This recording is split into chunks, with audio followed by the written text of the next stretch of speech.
Okay, back in the garden. Let me show you what I was up to yesterday. So, well, last week I cut down a really big holly tree here. That was casting a bit too much shade, and it's now just lay across there. The old swing is rusted, that will need to come down. The veggie bed here, I cleared that. If we go closer, you'll see we've got some broccoli. Some of it's just about starting to flower. Purple sprouting broccoli. Radicchio, which got a bit frostbitten, but it's springing back. And the cannas, which have been cut down, and the dahlias, which I will be digging up, and I will be eating them and seeing if they're tasty. So that would be interesting. Maybe I'll make some nice mash with them. This path here all needs it needs clearing. I've got new wood chip to put down there. Unfortunately, the bags are hiding under the holly tree, so I can't get to them at the moment. That's a cherry tree that needs to go into the ground. It's not doing very well in that pot. So I gave this a really good thick mulch with the compost left over from the tomatoes from the greenhouse in the summer. I always reuse the used compost as mulch. Oh, look at that, the sun's coming out. Gorgeous. And the birds are very active, they're all singing to each other.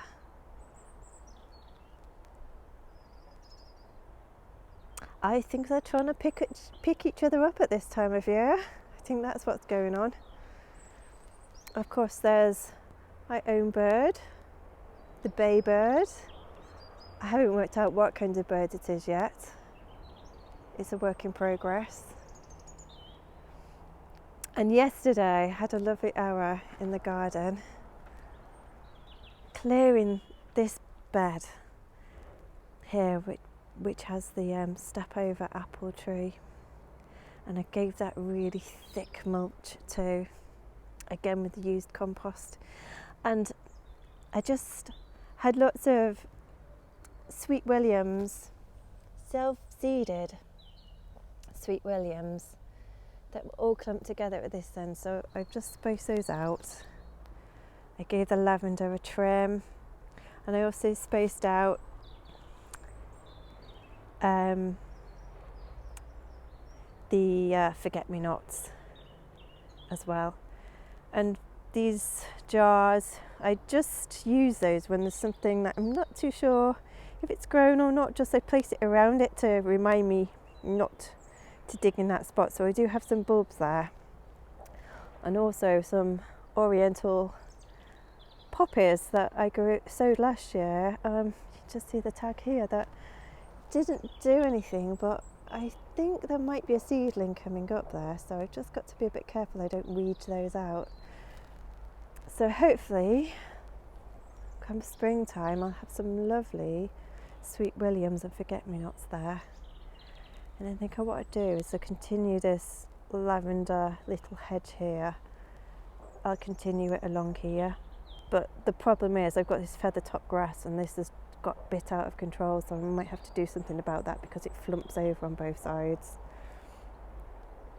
And somewhere hiding in there's a peony as well, which is not doing very well because it gets swamped by the grass. So there we go, big compost heap here.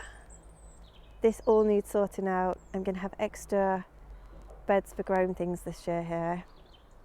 And again, the wood chip has just become a weedy bed really that needs sorting. And I've got to get rid of this big holly tree that I cut down. It will grow back, it always does. It's pretty rampant. So I'll show you this little sweet thing that does happen when I cut it back.